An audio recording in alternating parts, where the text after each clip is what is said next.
मैं हूं फार्मासिस्ट शेख मेहरा वाली। आज हम बात करने वाले हैं कैलपॉल 120 सिरप को लेकर।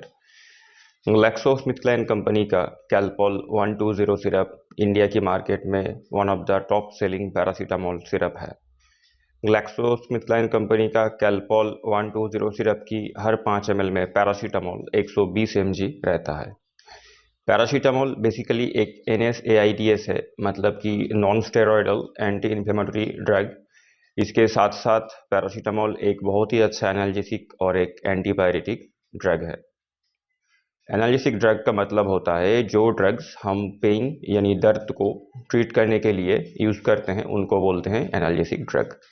और जो ड्रग्स हम पायरेक्सिया यानी बुखार को ट्रीट करने के लिए यूज़ करते हैं उनको बोलते हैं एंटीपायरेटिक ड्रग।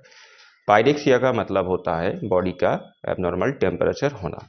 अगर कोई कारण हमारे शरीर का जो टेम्परेचर है वो नॉर्मल से अधिक हो जाए तो ऐसे कंडीशन को बोलते हैं पायरेक्सिया यानी बुखार। और जो ड्रग्स उस पायरेक्सिया को ट्रीट करे उनको बोलते हैं एंटीपायरेटिक ड्रग्स। पैरासीटामोल एक एनाल्जेसिक और एक एंटीपायरेटिक ड्रग है, लेकिन पैरासीटामोल का एंटी इन्फ्लेमेटरी इफेक्ट बहुत ही कम है। WHO यानी वर्ल्ड हेल्थ ऑर्गेनाइजेशन की जो एनाल्जेसिक लेटर है इस पे पैरासीटामोल पहला क्लास पे आता है। पैरासीटामोल बेसिकली साइक्लोऑक्सीजिनेज नाम की एंजाइम को इनहिबिट करके हमारे ब्रेन में प्रोस्टाग्लैंडिन की फॉर्मेशन में रुकावट डाल देता है और as a result prostaglandin form नहीं हो पाता। और प्रोस्टाग्लैंडिन के कारण ही हमारे बुखार होता है, पेन होता है, सर में दर्द होता है, हाथों में दर्द, पैरों में दर्द, ये सारा सिम्टम्स दिखा जाता है। पैरासीटामोल प्रोस्टाग्लैंडिन की फॉर्मेशन में रुकावट डाल के हमारे शरीर का जो बुखार, पेन, ये सारा सिम्टम्स धीरे धीरे नॉर्मल कर देता है। पैरासीटामोल ऐसे ही काम करता है। कैलपॉल 120 सिरप हम सभी जानते हैं कि बच्चों की जब बुखार होती है तो उनको दिया जाता है, लेकिन इसके साथ साथ कई ऐसे सिम्टम्स और इंडिकेशंस हैं जहां पर हम बच्चों को कैलपॉल 120 सिरप पिला सकते हैं। जैसे कि बच्चों की कोई पर्टिकुलर बॉडी एरियाज में दर्द, लाइक सर में दर्द, हाथों में दर्द, पैरों में दर्द, दांतों में दर्द, कानों में दर्द, ऐसे केसेस में भी हम बच्चों को कैलपॉल 120 सिरप पिला सकते हैं। कैलपॉल 120 सिरप की जो डोज है वो कैलपॉल 120 सिरप की जो लेवल है उस पर ही मेंशन्ड हुआ होता है, लेकिन वो एज बेस्ड होता है। प्रॉब्लम यहाँ पर है कि एक ही एज की 10 बच्चों की वज़न 10 डिफरेंट होती है।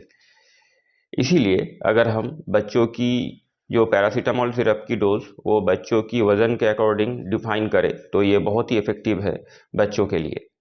बच्चों की जो वज़न है उसके अकॉर्डिंग कैलपॉल 120 सिरप की डोज को डिफाइन करने के लिए एक बहुत ही सिंपल सा फॉर्मूला है। बच्चों की जो वज़न है केजी में उसको आप मल्टीप्लाई करें 15 से।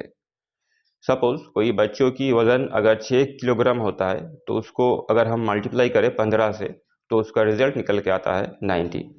इसका मतलब ये है कि उस बच्चों को 90 mg ऑफ पैरासीटामोल की ज़रूरत है। लेकिन कैलपॉल 120 सिरप की कितनी ml में हम वो 90 mg ऑफ पैरासीटामोल उस बच्चों को दे सकते हैं? इसके लिए 90 को मल्टीप्लाई करना पड़ेगा 5 से और उसको डिवाइडेड करना पड़ेगा 120 से, जिसका रिजल्ट निकल के आता है 3.75। इसका मतलब ये है कि उस बच्चों को अगर हम 3.75 ml ऑफ कैलपॉल 120 सिरप पिलाए तो उस बच्चों को 90 mg ऑफ पैरासीटामोल मिलेगा। बिकॉज कैलपॉल 120 सिरप की हर 5 ml में 120 mg ऑफ पैरासीटामोल रहता है।